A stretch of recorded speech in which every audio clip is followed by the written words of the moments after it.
بسم اللہ الرحمن الرحیم۔ حضرت انس رضی اللہ عنہ سے روایت ہے کہ رسول اللہ صلی اللہ علیہ وسلم کے پاس ایک آدمی تھا۔ اس کا بیٹا آیا تو اس نے اسے بوسہ دیا اور اپنی ران پر بٹھا لیا۔ پھر اس کی بیٹی آئی تو اس نے اسے اپنے پہلو میں بٹھایا۔ آپ صلی اللہ علیہ وسلم نے فرمایا، تم نے ان دونوں کے درمیان انصاف کیوں نہیں کیا؟ اس سے معلوم ہوا کہ اپنی اولاد کے درمیان برتاؤ اور سلوک میں برابری نہ کرنا بھی گناہ ہے۔ حضرت جابر بن عبداللہ رضی اللہ عنہ سے روایت ہے کہ رسول اللہ صلی اللہ علیہ وسلم نے فرمایا، منافق میں 3 بد خصلتیں ہیں۔ جب بھی بات کرتا ہے جھوٹ بولتا ہے، جب وعدہ کرتا ہے خلاف ورزی کرتا ہے، اور جب اس کے پاس امانت رکھی جاتی ہے تو خیانت کرتا ہے۔ حضرت ابو ہریرہ رضی اللہ عنہ سے روایت ہے کہ رسول اللہ صلی اللہ علیہ وسلم نے فرمایا، کیا میں تمہیں وہ اعمال بتاؤں جن کی برکت سے اللہ تعالی گناہوں کو مٹاتا اور درجے بلند کرتا ہے؟ صحابہ نے عرض کیا، ضرور بتائیں۔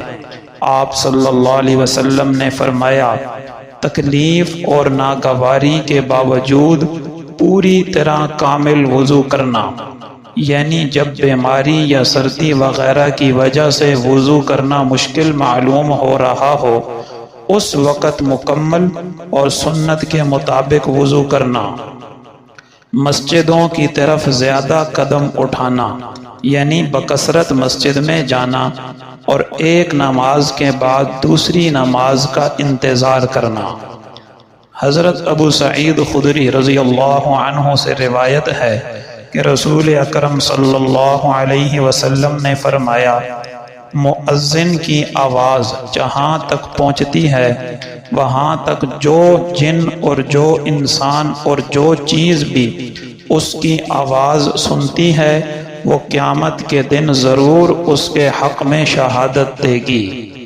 حضرت عبد الرحمن ابن عوف رضی اللہ عنہ بیان کرتے ہیں کہ میں نے رسول اللہ صلی اللہ علیہ وسلم سے سنا، آپ فرما رہے تھے کہ اللہ تعالی نے فرمایا، میں اللہ ہوں اور میں رحمان ہوں، میں نے قرابت کو پیدا کیا ہے اور اس کو اپنے نام سے نکالا ہے، جس نے اسے ملایا میں اسے ملاؤں گا، اور جس نے اسے کاٹا میں اسے کاٹوں گا۔ معلوم ہوا رشتہ داروں کے ساتھ قطع تعلقی کبیرہ گناہ ہے۔ حضرت انس رضی اللہ عنہ سے مروی ہے کہ رسول اللہ صلی اللہ علیہ وسلم نے فرمایا، قیلولہ یعنی دوپہر کا آرام کیا کرو، کیونکہ شیاطین قیلولہ نہیں کرتے۔ حضرت انس ابن مالک رضی اللہ عنہ سے روایت ہے کہ رسول اللہ صلی اللہ علیہ وسلم گھر والوں اور بچوں کے بارے میں لوگوں میں سب سے زیادہ رحم دل تھے۔ حضرت انس ابن مالک رضی اللہ عنہ سے روایت ہے کہ رسول اللہ صلی اللہ علیہ وسلم انتہائی رحم دل تھے۔ آپ کے پاس جو شخص آتا آپ اس سے وعدہ کر لیتے، اگر آپ کے پاس ہوتا تو آپ اپنا وعدہ اسی وقت پورا کر دیتے۔ ایک بدو آیا اور اس نے آپ کا کپڑا پکڑ لیا اور کہا، میری کچھ ضرورت باقی ہے اور مجھے ڈر ہے کہ کہیں میں بھول نہ جاؤں۔ آپ اس کے ساتھ کھڑے ہو گئے، جب اس کی ضرورت پوری کر دی تو پھر تشریف لائے اور نماز پڑھائی۔ فائدہ، اس سے کسی مسلمان کی ضرورت پوری کرنے کے لیے کوشش کرنے کی اہمیت معلوم ہوتی ہے۔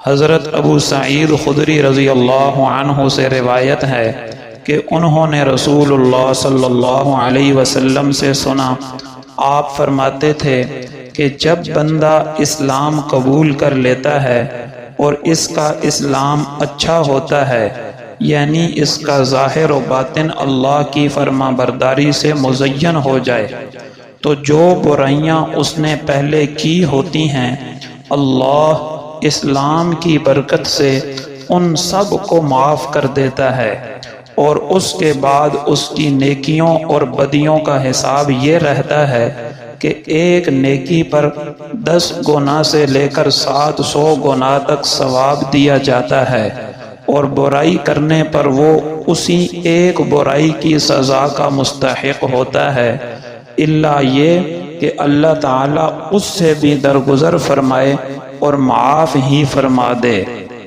حضرت عائشہ صدیقہ رضی اللہ عنہا فرماتی ہیں کہ میں نے رسول اللہ صلی اللہ علیہ وسلم سے نماز کے اندر ادھر ادھر دیکھنے کے متعلق مسئلہ پوچھا کہ جائز ہے یا ناجائز۔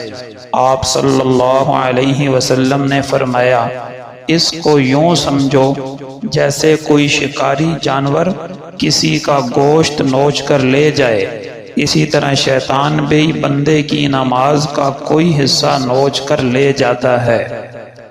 حضرت انس رضی اللہ عنہ سے روایت ہے کہ رسول اللہ صلی اللہ علیہ وسلم نے فرمایا، خبردار، نماز میں کسی جانب بھی توجہ کرنے سے ڈرنا، کیونکہ نماز میں ادھر ادھر توجہ کرنا بڑی بربادی اور تباہی ہے۔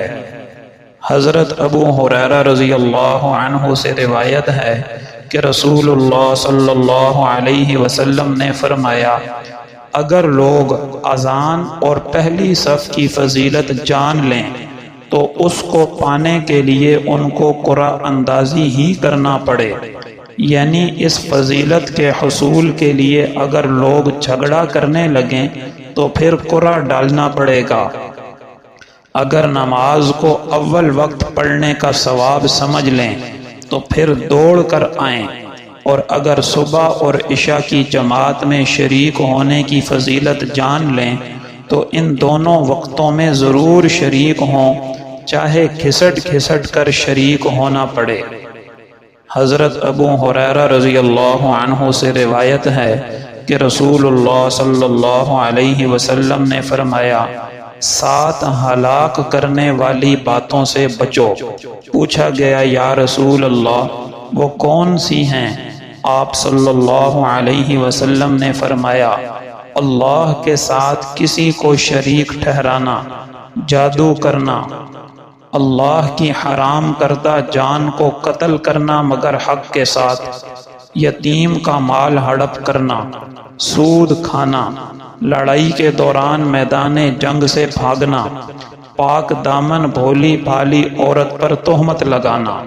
فائدہ: جادو سیکھنا، سکھانا، کرنا، کرانا حرام ہے، اور اگر جادو میں شیاطین کی عبادت ہو اور جنات وغیرہ سے مدد لی گئی ہو تو ایسا جادو شرک ہے۔